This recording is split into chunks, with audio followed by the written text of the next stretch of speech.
എല്ലാവരും ചെയ്യുന്നൊരു സംഭവം തന്നെയാണ് കേട്ടോ ഞാൻ ചെയ്യുന്നത്. പക്ഷെ ഞാൻ ചെയ്യുന്നതിന് കുറച്ച് പ്രത്യേകത ഉണ്ട്. കാരണം എന്താ, ആ ലാസ്റ്റ് ഞാൻ പറയാം. അപ്പോൾ നന്നായിട്ട് പഴുത്തൊരു 2 പഴമായിട്ട് എടുത്തത്. അത് മുറിക്കാൻ വേണ്ടി ഒരു കത്തിയും പിന്നെ നെയ്യും ഒരു പ്ലേറ്റും. എന്നിട്ട് പഴത്തിൻ്റെ തോല് 2 വശം ചെത്തി കളഞ്ഞിട്ട് പഴത്തിൻ്റെ തോല് കളഞ്ഞു. നന്നായിട്ട് പഴുത്ത പഴമായതുകൊണ്ട് പിടിക്കുമ്പോൾ തന്നെ ഒരു ഇതുണ്ടായിരുന്നു. പിന്നെ 2 പഴം അതുപോലെ തന്നെ ചെയ്തെടുത്തു കേട്ടോ. അത് കഴിഞ്ഞിട്ട് പിന്നെ നമ്മളൊരു പാത്രത്തിൽ വെച്ച് നല്ല രീതിയിൽ അരിയണമെന്ന് ഞാൻ വിചാരിച്ചതായിരുന്നു. പക്ഷെ നടന്നില്ല. എങ്ങനെ ഇരിഞ്ഞാൽ ലാസ്റ്റ് സംഭവം ഒരേ രീതിയിൽ വന്നതുകൊണ്ട് പിന്നെ അത് കാര്യമായിട്ട് എടുക്കണ്ടല്ലോ. എന്നിട്ട് 2 പഴം കൂടി നന്നായിട്ട് അരിഞ്ഞു.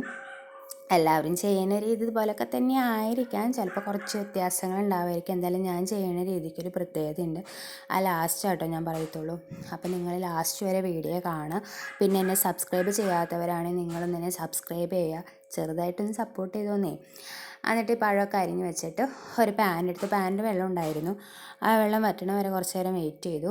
അത് കഴിഞ്ഞിട്ട് നെയ്യ് ഒഴിച്ച് കഴിഞ്ഞിട്ട് അത് തീർത്ത് പിടിപ്പിക്കുന്ന സംഭവത്തിൽ കുറച്ച് വെള്ളം ഉണ്ടായതുകൊണ്ട് അതും ചെറുതായിട്ടൊന്ന് പൊട്ടി. അത് കഴിഞ്ഞിട്ട് അതിനകത്തേക്ക് പഴം ഇട്ട് കൊടുത്തു കേട്ടോ. ഒരേ ഇതായിട്ട് പഴം ഇട്ട് കൊടുത്തു. അത് കഴിഞ്ഞിട്ട് അതൊന്ന് തിരിച്ചിട്ട് കൊടുത്തു കഴിഞ്ഞപ്പോൾ നല്ല കളറായിരുന്നു കേട്ടോ. അത് ഫിൽറ്ററിട്ട കളറൊന്നുമല്ല, നല്ല കളറായിരുന്നു. അത് കഴിഞ്ഞിട്ട് പിന്നെ ഇതിൻ്റെ കോലം ഇങ്ങനെയാണ് കേട്ടോ. ആദ്യം ഇട്ടത് 2 ഒന്ന് ജസ്റ്റ് കരിഞ്ഞു പോയിരുന്നു. പിന്നെ കുറച്ച് സ്റ്റവ് ഓഫ് ചെയ്തിട്ട് കുറച്ച് പഞ്ചസാര ഇട്ട് കൊടുത്തേ. പഞ്ചസാര നിങ്ങൾ ഇതിൻ്റെ കൂട്ടത്തിലിടുമെന്ന് എനിക്കറിയില്ല. എന്നാലും സ്റ്റവ് ഓഫ് ചെയ്തിട്ടാട്ടോ ഇട്ട് കൊടുത്തത്. ലാസ്റ്റ് ഒരു പാത്രത്തിൽ ജസ്റ്റ് ഒന്ന് ഉടച്ചെടുത്ത്. ഇതാണ് പഴം നെയ്യിൽ വറുത്തെടുത്ത് ഉടച്ചെടുത്തത്. പിന്നെ ഇതിന് പ്രത്യേകത എന്താണെന്ന് വെച്ച് കഴിഞ്ഞാൽ ഇത് ഞാൻ ഉണ്ടാക്കുന്നു, അത്ര തന്നെയാണ് ഇതിൻ്റെ പ്രത്യേകത. അല്ലാതെ വേറെ പ്രത്യേകതകളൊന്നുമില്ല. അപ്പോൾ ഇത്രയും നേരം എൻ്റെ വീഡിയോ കണ്ട എല്ലാവർക്കും നന്ദി.